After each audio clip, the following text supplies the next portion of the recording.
البدع والأهواء، أهل البدع العقائدية وأهل البدع السياسية. نقول بيننا وبينكم السلف، بيننا وبينكم الكتب، كان فيقول البدع بيننا وبينكم.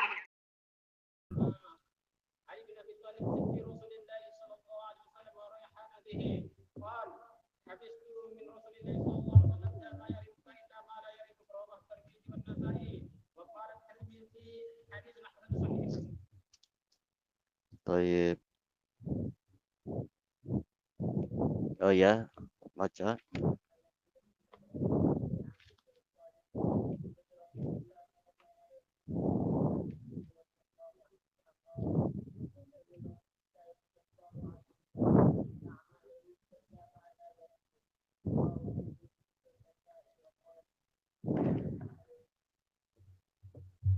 Baca.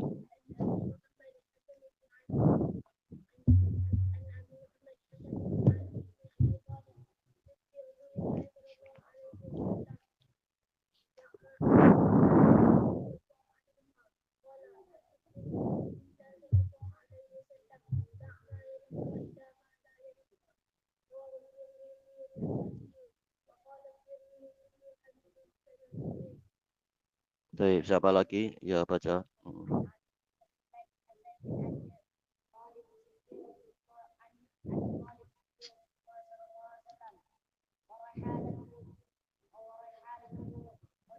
Raihanatihi.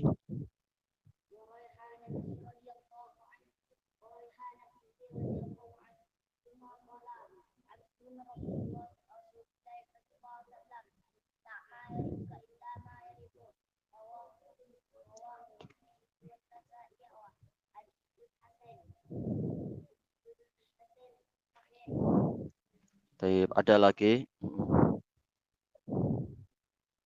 Ada tak ada?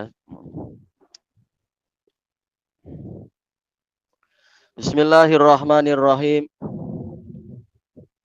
Alhamdulillahi rabbil alamin. Ashhadu an la ilaha illallah wahdahu la syarikalah. Wa ashhadu anna Muhammadan abduhu wa rasuluh. Allahumma sholli ala Muhammadin abdika wa rasulik wa ala alihi wa ashabihi ajma'in, amma ba'd. Kita masuk kepada bab yang ke-12 dari Al-Arba'in An-Nawawiyah. Qala rahimahullahu ta'ala, babu tarkil fudul. Bab meninggalkan sesuatu yang tidak berguna. Al-fudul ini dibahas dalam kitab-kitab fikih, maksudnya sesuatu yang tidak masuk dalam hajat, tidak masuk dalam keperluan-keperluan, tetapi intinya adalah pada sesuatu yang kesia-siaan. Tayyib.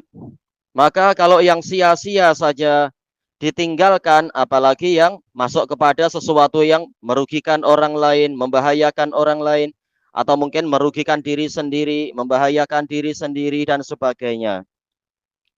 Tayyib. Qala al-Imam An-Nawawi rahimahullah, al-haditsus tsaniya asyar. Hadis yang ke-12. An Abi Hurairah radhiyallahu anhu qala qala Rasulullah sallallahu alaihi wasallam, min husni islamil mar' tarkuhu ma la ya'ni. Termasuk dari bagusnya keislaman seseorang adalah dia meninggalkan perkara yang tidak berguna untuk dia. Hadisun hasan rawahu Tirmidzi wa ghairuhu hakadha. Baik, tetapi sebenarnya hadis ini diriwayatkan oleh Tirmidzi, dan Tirmidzi sendiri sudah mengatakan ini adalah gharib. Baik, dan ini sudah ada isyarat bahwasanya ini adalah tidak kuat. Kemudian Imam Tirmidzi meriwayatkan dari jalur yang lain dengan sanad yang sahih kepada Ali ibnul Husain dari Rasulullah Shallallahu alaihi wasallam, dan Tirmidzi mengatakan inilah yang lebih sahih, yaitu apa? Hadisnya mursal. Dan juga Syekhuna Abu Amr Habibullah menyebutkan sanad-sanad yang banyak, dan kalam para ahli ilal kesimpulannya adalah hadis dengan lafadz yang seperti ini tidak ada satupun yang sahih dari Rasulullah Shallallahu alaihi wasallam. Dan Imam Bukhari dalam tarikh beliau mengatakan tidak ada yang sahih kecuali dari jalur Ali ibnul Husain dari Rasulullah. Jadi memang ini adalah hadisnya adalah mursal, yaitu apa? Dari tabiin langsung naik kepada Rasulullah Shallallahu Alaihi Wasallam. Dan hadis mursal tentunya apa? Termasuk jenis hadis yang lemah. Tetapi Syekhuna Abu Amr mendatangkan beberapa penguat-penguat bukan dari lafaz yang sama, akan tetapi dari keumuman maknanya. Dan itu boleh memang mencari penguat dari keumuman makna. Di antaranya adalah hadis Abdullah ibnu Amr ibnul As radhiyallahu anhuma yang diriwayatkan oleh Al Imamul Bukhari, yang mana Rasulullah Shallallahu Alaihi Wasallam mengatakan, al muslim man salimal muslimun min lisanihi wa yadihi. Seorang muslim, yaitu muslim yang hakiki, adalah orang yang mana kaum muslimin selamat dari lidah dia dan dari tangan dia. Demikian pula penguat yang lain, lafadznya hampir sama, diriwayatkan oleh Bukhari dan Muslim dari Abi Musa al-Ash'ari radhiyallahu an. Al muslim man salimal muslimun min lisanihi wa yadihi. Muslim adalah orang yang mana kaum muslimin selamat dari lidah dia dan dari tangan dia. Toyib. Makanya hadis ini yang di hadapan kita ini memiliki asal. Jadi tidak kemudian karena lemah kemudian dibuang. Dia ada penguat-penguatnya. Makanya sebagian a'immah fuqaha menjadikan hadis yang ke-12 ini termasuk dari poros peredaran Islam. Toyib. Yaitu apa? Meninggalkan sesuatu yang tidak bermanfaat, karena segalanya akan dimintai pertanggungjawaban di sisi Allah Ta'ala. Toyib. Min husni islamil mar, termasuk bagusnya keislaman seseorang. Ini jar majrur muta'alliq bi khabarin mahdhuf. Mubtada'nya yang mana? Itu tarkuhu. Mubtada'nya muakhar. Asalnya apa? Tarkuhu ma la ya'ni min husni islamil mar. Tayyib. Ma di sini adalah apa? Ma mausulah mabniun ala sukun fi mahalli nasbin, sebagai maf'ul bih dari tarku. Karena tarak walaupun dia adalah masdar tapi ya'malu amalal fi'il, dan dia muta'addi, amma sebagai maf'ul bihnya, yaitu keadaan di mana seseorang meninggalkan perkara yang tidak penting bagi dia. Ini termasuk bagusnya keislaman dia. Dari sini tahulah kita, tuntutan di dalam agama ini bukan hanya sekedar syahadatain, tapi juga masalah adab-adab itu juga sangat dituntut agar Islam kita menjadi baik. Memang setiap muslim akan masuk surga, tetapi ada yang masuk surga dengan cepat, ada yang masuk surga dengan lambat, ada yang masuk surga secara langsung, ada yang terlebih dahulu masuk ke dalam neraka, na'udzubillah. Ada juga yang masuk surga dengan derajat yang rendah, ada juga yang derajatnya pertengahan, ada juga yang derajatnya tinggi. Ini diambil dari mana? Diambil dari, dinilai dari bagusnya keislaman dia. Baik, makanya tidak layak untuk kita meremehkan atau menghinakan masalah-masalah adab. Baik. Apa ini? Mala yakni, perkara yang tidak penting bagi dia. Telah dijelaskan oleh Al-Kalabadhi rahimahullahu ta'ala di dalam kitab beliau Bahrul Fawaid. Yang dimaksudkan dengan perkara yang tidak penting bagi dia adalah perkara yang tidak bermanfaat untuk dunianya dan juga untuk akhiratnya. Dan juga perkara yang boleh jadi akan membahayakan akhiratnya. Ini masuk di sini. Tayyib. Lalu bagaimana dengan masalah amar ma'ruf nahi mungkar? Maka ini perkara yang sangat penting, karena ini adalah bagian dari keberuntungan seseorang. Allah Subhanahu wa ta'ala telah berfirman, "Wal takum minkum ummatun yad'una ilal khair wa ya'muruna bil ma'ruf wa yanhauna 'anil munkar wa ulaika humul muflihun." Hendaknya ada dari kalian sekelompok orang yang mereka itu mengajak kepada kebaikan, memerintahkan kepada yang ma'ruf dan mencegah dari kemungkaran, dan mereka itulah orang-orang yang beruntung. Dan dengan inilah akan tercapai kebaikan. Karena hadis ini bicara masalah apa? Baiknya Islam. Ternyata kebaikan, bahkan apa? Sifat khairiyah, yaitu Islam yang terbaik, didapatkan dengan amar ma'ruf nahi mungkar. Sebagaimana dalam firman Allah Subhanahu wa ta'ala, kuntum khaira ummatin ukhrijat linnas ta'muruna bil ma'ruf wa tanhauna 'anil munkar wa tu'minuna billah. kalian adalah umat yang terbaik yang dikeluarkan untuk kemanfaatan manusia, memerintahkan kepada yang ma'ruf, mencegah dari yang mungkar, dan beriman kepada Allah. Makanya dijelaskan oleh Al-Imam Ibnu Utsaimin rahimahullahu taala di dalam kitab beliau syarah terhadap Arba'in Nawawiyah, ada sebagian orang mengatakan bahwasanya amar ma'ruf nahi mungkar ini malah yakni termasuk perkara yang tidak penting. Setiap orang mengurus diri sendiri. Kemudian beliau membantah ini keliru. Bahkan amar ma'ruf nahi mungkar itu termasuk prinsip dari agama ini. Agama ini dibangun di atas nasihat. Bahkan ini adalah tiang terbesar dari agama ini berupa nasihat. Berarti amar ma'ruf nahi mungkar masuk ke dalamnya. Dan Syekhul Islam di dalam Majmu'ul Fatawa telah menegaskan bahwasanya termasuk prinsip terbesar dari agama ini adalah al-amru bil ma'ruf wan nahyu anil mungkar. Dan itu juga dibahas panjang lebar oleh sebelum mereka semua, yaitu Imam Ibnu Nahas Ad-Dimashqi rahimahullah dalam kitab beliau Al-Amru bil Ma'ruf wan Nahyu anil Munkar yang dikeluarkan oleh Hay'ah Al-Amru bil Ma'ruf di Mamlakah Saudiyah itu. Kitabnya bagus sekali pembahasannya. Tayyib. Dan ini juga bantahan kepada sebagian orang-orang yang melembekkan permasalahan dari para masyayikh di Afrika tatkala dinasehati masalah bahayanya orang yang sudah menyimpang, bahayanya untuk tetap memakai dan mengiklankan buku-buku dia, maka dia tahu-tahu mendatangkan hadis ini. Min husni islamil mar'i tarkuhu ma la ya'ni. Ini menunjukkan apa? Dia wajib belajar lagi. Karena dalam kitab-kitab mutaqaddim ini sudah dibahas bahwasanya amar ma'ruf nahi mungkar itu mimma ya'nil insan, termasuk perkara yang sangat bermanfaat dan sangat penting bagi manusia. Kenapa tidak penting? Sementara perkara ini terkait dengan keselamatan mereka sendiri. Sebagaimana di dalam hadis yang sahih diriwayatkan oleh Imam Ahmad dalam musnad beliau dari Ismail bin Abi Khalid, dari Qais bin Abi Hazim, dari Abu Bakar As-Siddiq radhiyallahu an, tatkala beliau berkhutbah, kemudian beliau menyebutkan sabda Rasulullah sallallahu alaihi wasallam, "Innan nasa idza ra'awu munkaran falam yughayyiruh aw syakallahu ayyummahum biiqabim min." Sesungguhnya umat manusia apabila mereka melihat kemungkaran kemudian mereka tidak mencegahnya, maka sebentar lagi Allah akan menebarkan kepada mereka suatu hukuman darinya, hukuman yang meliputi semuanya.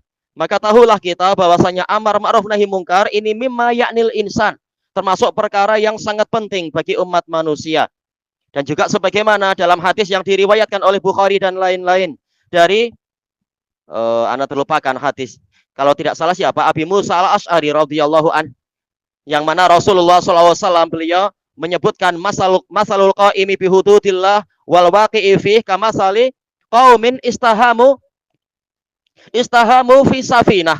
Perumpamaan orang-orang yang mereka menegakkan batasan-batasan Allah dan orang yang terjatuh ke dalam batasan Allah adalah bagaikan sekelompok orang yang mereka mengundi di dalam penempatan di dalam kapal. Maka ada sekelompok orang yang di bagian atas, ada juga sekelompok orang yang di bagian bawah. Orang yang di bagian bawah setiap kali ingin mencari air, maka mereka naik ke atas. Dan mereka sering mengganggu orang yang di atas. Kemudian mereka mengatakan sebaiknya kita melubangi saja bagian kita. Yaitu apa? Bagian bawah kapal. Sehingga kita tidak mengganggu orang yang di atas. Kemudian Rasulullah mengatakan, "Lau tarakuhum ala ma aradu lahalaku jami'an. Walau akhadhu ala aidihim najau wa najau jami'an." Seandainya mereka dibiarkan melakukan apa yang mereka inginkan, pastilah mereka semua akan binasa. Iya, kalau dibiarkan mereka melubangi kapal, semuanya akan tenggelam. Tapi kalau mereka dicegah atas perbuatan mereka tadi, maka mereka selamat dan semua orang juga akan selamat. Maka Al-Hafidz Ibnu Hajar dalam Fathul Bari mengatakan bahwasanya ini sebagai peringatan bahwasanya mencegah kemungkaran itu menjadi sebab keselamatan bagi semua orang. Tidak seperti ucapan orang-orang yang mengatakan ini tidak penting, atau seperti ucapan sebagian hizbiyun yang pendukung apa? Hizbul Jadid, pendukung Adani, yang mengatakan apa? Termasuk perkara yang tidak penting adalah membahas masalah jarh wa ta'dil terhadap para dai. Ini adalah ucapan orang-orang yang melembekkan permasalahan. Padahal boleh jadi dai ini akan menebarkan penyakit, menebarkan syubhat, mencelakakan dia atau mencelakakan jiran dia atau mencelakakan anak dia dan seterusnya. Tatkala umat tidak diperingatkan dari kebatilan dia. Tayyib. Maka tatkala hadis ini tak mampu berdiri sendiri kecuali dengan penguat, maka alangkah baiknya kita juga membahas penguatnya tadi itu, yaitu hadis Abdullah bin Amr ibnul As radhiyallahu anhuma, bahwasanya Rasulullah Shallallahu alaihi wasallam bersabda, al muslim man salimal muslimuna min lisanihi wa yadihi. Seorang muslim adalah seseorang di mana kaum muslimin selamat dari lidah dia dan tangan dia. Alnya di sini al muslim ini istighraqiyah li kamalil jins, yaitu muslim yang sempurna. Muslim yang sempurna adalah seorang muslim yang mana kaum muslimin selamat dari gangguan lidah dia dan selamat dari gangguan tangan dia. Ya, kehormatannya dijaga, tidak dicaci maki, tidak diburuk-burukkan, tidak dihinakan, tidak dibohongi dan sebagainya. Berarti apa? Berarti muamalahnya adalah dengan muamalah yang baik, diajak bicara dengan baik, dipuji sesuai dengan keadaannya, tidak kemudian apa? Kalau ada transaksi atau kesepakatan juga dijalankan penuh dengan kejujuran dan amanah. Demikian pula selamat dari gangguan tangan dia, barang-barangnya tidak dicuri, demikian pula tidak dirompak, demikian pula tidak disembunyikan, atau barang-barangnya tidak dirusak, tidak dibakar dan sebagainya.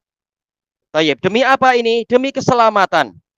Keselamatan saudara-saudara kita, juga keselamatan kita sendiri. Mungkin tidak ada orang yang melihat tatkala kita berbuat maksiat, tatkala kita mencuri barang-barang orang. Tapi Allah Ta'ala melihat, dan nanti di hari kiamat setiap orang akan datang dalam keadaan memikul apa yang dia curi tadi. Nah, alangkah malunya kita kalau ketahuan nanti di hari kiamat dalam keadaan tidak berkhitan, tidak memakai baju sama sekali, tidak memakai alas kaki.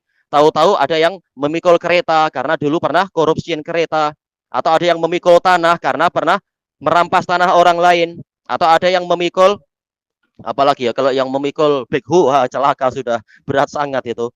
Atau ada yang memikul slipper, kolektor slipper, suka mencuri sandal orang. Dulu di Damas ada orang yang dia itu hafal Quran, hafal banyak.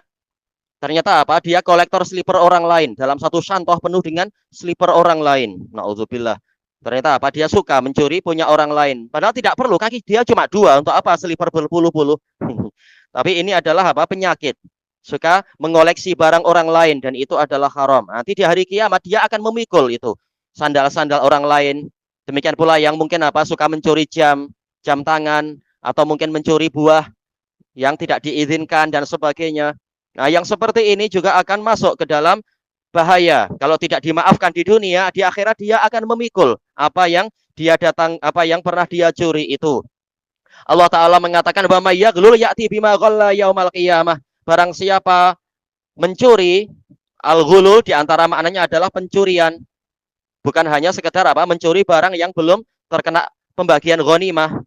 Maka dia akan datang di hari kiamat dengan membawa apa yang dia curi tadi. Dan ini masuk dalam keumuman firman Allah Ta'ala, wa anatil wujuhu lil hayyil qayyum wa qad khaba man hamala zulma. Pada hari itu semua wajah akan tertunduk kepada zat yang maha mengurusi segalanya, maha hidup lagi maha mengurusi segalanya. Dan sungguh celaka orang yang datang dalam keadaan memikul kezaliman. Baik.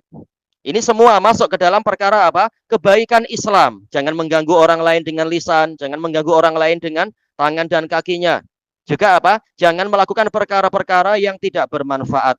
Ilahuna wallahu a'lam.